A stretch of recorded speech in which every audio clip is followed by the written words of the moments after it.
लड़ने की हिम्मत तो जुटा लोगे पर कमीनापन कहां से लाओगे। ये एक फिल्म की मशहूर डायलॉग है जो चुनावी राजनीति पर फिट बैठती है। मैं आरडी भारती और आप देख रहे हैं बिहारी सुल्तान। उत्तर प्रदेश का जो मेयर चुनाव है, निकाय चुनाव जिसे आप कह सकते हैं, उसका प्रचार प्रसार, कैंडिडेट का जो है अनाउंसमेंट, सब कुछ चरम पर है।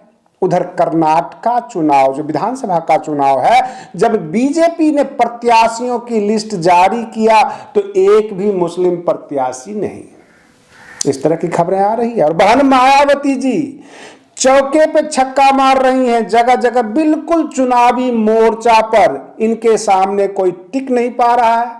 सभी राजनीतिक दल भौचक्के हैं। उधर चुनाव आयोग ने कुछ पार्टी को क्षेत्रीय पार्टी से भी हटा दिया और कुछ क्षेत्रीय पार्टी को राष्ट्रीय पार्टी का दर्जा दिया। हम कड़ी निगाह से देख रहे थे, लेकिन जब देखा जयंत चौधरी की जो पार्टी है आरएलडी, वो क्षेत्रीय पार्टी से हट गई और आम आदमी पार्टी जो 2012-11 में बनी थी, वह अब राष्ट्रीय पार्टी बन गई। उधर बहन मायावती जी ने इमरान मसूद की समधन खालिदा मसूद को मेयर चुनाव के लिए सहारनपुर सीट से उम्मीदवार बनाया है। अब इमरान मसूद बड़े नेता बन चुके हैं बसपा के, बिल्कुल फार ब्रांड है, जिम्मेदारी भी है। फिर उनको जब टिकट दिया गया तो उन्होंने अपनी समधन खालिदा मसूद को क्यों दिया, उसको क्यों खड़ा कर रहे हैं? इन्हीं प्रश्नों का जवाब लेकर इस वीडियो में हम प्रस्तुत हैं। आखिर खालिदा मसूद क्या है और ऐसा क्यों बाकी पार्टियां भौचक कैसे है? और 2024 का लोकसभा चुनाव जो होगा, वह निकाय चुनाव के होने के बाद स्थिति साफ साफ स्पष्ट हो जाएगी कि 2024 के लोकसभा चुनाव में सबसे आगे कौन रहेगा। याद रखिए, उत्तर प्रदेश में 80 लोकसभा सीट है और यह निकाय चुनाव, मेयर का चुनाव, सब कुछ बिल्कुल आईने की तरह साफ कर देगा कि 2024 में उत्तर प्रदेश में सबसे आगे कौन रहेगा।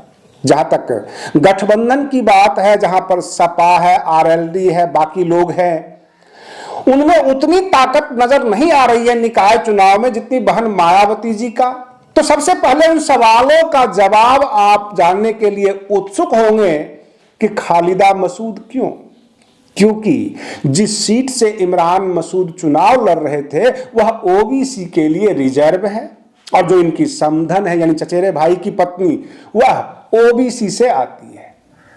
तो कहने का तात्पर्य यह है कि वह ओबीसी के लिए सीट रिजर्व है और इमरान मसूद ने एक त्याग किया, यानी जिताने की भी जिम्मेदारी इमरान मसूद पर ही है। और बहुत सारे अल्पसंख्यक नेता कूद पड़े हैं इस चुनाव में और बसपा के जो बड़े बड़े नेता हैं, जो सोच रहे थे कल को हम मेयर बनेंगे, हम चुनाव लड़ेंगे, सब अपने अपने लिए कर रहे थे। परंतु जैसे ही ओबीसी आरक्षण का मामला सामने आया, सर्वोच्च न्यायालय ने कहा कि ओबीसी का जो मिला हुआ आरक्षण है उसके साथ ही ये चुनाव करवाया जाए, तो बाकी नेता अपने नियर डियर को तलाशने लग गए कि अगर मेरी सीट पर ओबीसी के लिए आरक्षित है तो यह सीट मेरे से निकलनी नहीं चाहिए, चाहे हमारा समधन हो, चाहे वो कोई मसेरा भाई हो अथवा कोई भी रिश्तेदार हो, होना मेरा ही चाहिए। और ओबीसी में आता है तो उसके लिए खड़ा करेंगे और यह सीट कब्जा करना है।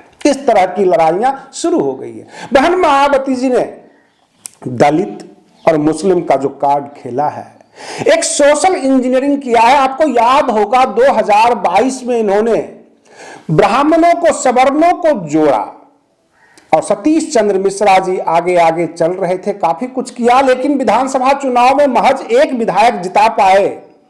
तो बहन मायावती जी सर्व समाज से न दूर हुई हैं, न उनके मुद्दे को छोड़ी है, परंतु दलित और अल्पसंख्यक को आगे फ्रंट पे ले आई हैं। जितने भी अल्पसंख्यक बड़े बड़े नेता हैं जो समाजवादी पार्टी अथवा अन्य पार्टियों में अपने आप को इग्नोर पाते थे, दूर पाते थे, स्टेज के बाहर खड़े होते थे, स्टेज पर जगह नहीं मिलती थी, उन तमाम लोगों को बहन मायावती जी ने जोड़कर उनको टिकट देकर, उनके रिश्तेदारों को टिकट देकर एक बहुत बड़ा खेल कर दिया है इस निकाय चुनाव में। छोटे स्तर के नेता हो अथवा बड़े स्तर के कोई भी कार्यकर्ता हो, बसपा की पूरी नजर है। बहन मायावती जी ने लगे हाथ जो मांग रख दी अपनी प्रेस विज्ञप्ति जारी करके, ईवीएम से चुनाव नहीं होना चाहिए, बैलेट पेपर से चुनाव होना चाहिए। कहीं न कहीं बहन मायावती जी को भी अब लगने लग गया है कि ईवीएम में कुछ न कुछ तो गड़बड़ी है। और सबसे बड़ा प्रश्न यह है, यह लोकसभा से पास है कि ईवीएम से चुनाव होगा, तो जाहिर सी बात है कि अब तो आम जनता के हाथ में इसकी चाबी है। अगर आम जनता कहती है नहीं, हम ईवीएम को हम नहीं मानते, हम बैलेट पेपर पे ही मोहर मारेंगे, हमारे साथ कुछ न कुछ धोखाधड़ी होता है, हमारे बहुमूल्य वोट के साथ हेराफेरी है, अगर ये आम जनता कहती है तो कुछ सुधार संभव है। नेताओं ने तो लोकसभा से पहले ही पास किया हुआ है कि ईवीएम से चुनाव होगा। और रही बात ये, अब नजर आने लग गया है, विपक्ष के बड़े बड़े नेताओं को भी यह विश्वास होने लग गया है कि हमारा सरजमीन पर इतना बड़ा जनाधार है और वोट हमें बिल्कुल नहीं मिलता। कारण क्या है? उधर बिहार के मुख्यमंत्री नीतीश कुमार जी विपक्षी एकता को मजबूत करने के ख्याल से और लालू प्रसाद यादव जी से मशवरा लेने के लिए दिल्ली गए हुए हैं ताकि आगे की रणनीति तय हो। लेकिन सवाल यह उठता है कि विपक्ष में वो किसको विपक्ष मानते हैं? केवल आरजेडी, कांग्रेस और जदयू, क्या यही विपक्ष है? समाजवादी पार्टी के तो मुखिया केसीआर और ममता दीदी के पास पहुंच जाते हैं, इधर बसपा को छोड़ देते हैं। तो विपक्ष का मतलब गैर बीजेपी, और जब तक गैर बीजेपी एक मंच नहीं बनता है, सब के सब इकट्ठे नहीं होते हैं, 2024 का लोकसभा चुनाव भारी पड़ेगा। हम ये बात मानते हैं कि उत्तर प्रदेश में बहन मायावती जी निकाय चुनाव में अपना बहुमत साबित करके, अपना अच्छा वोट परसेंटेज लाकर यह तो साबित कर देंगे कि वो मजबूत हैं। क्योंकि अभी अभी जो चुनाव आयोग ने कहा कि ये फला राष्ट्रीय पार्टी और फला क्षेत्रीय पार्टी भी नहीं, उसमें बसपा अपना स्थान बरकरार बनाए हुए है और यह आगे भी बना रहे, ये बसपा की कोशिश है। आप बने रहिए बिहारी सुल्तान चैनल पर। हम फिर मिलते हैं अगले वीडियो में, तब तक के लिए धन्यवाद।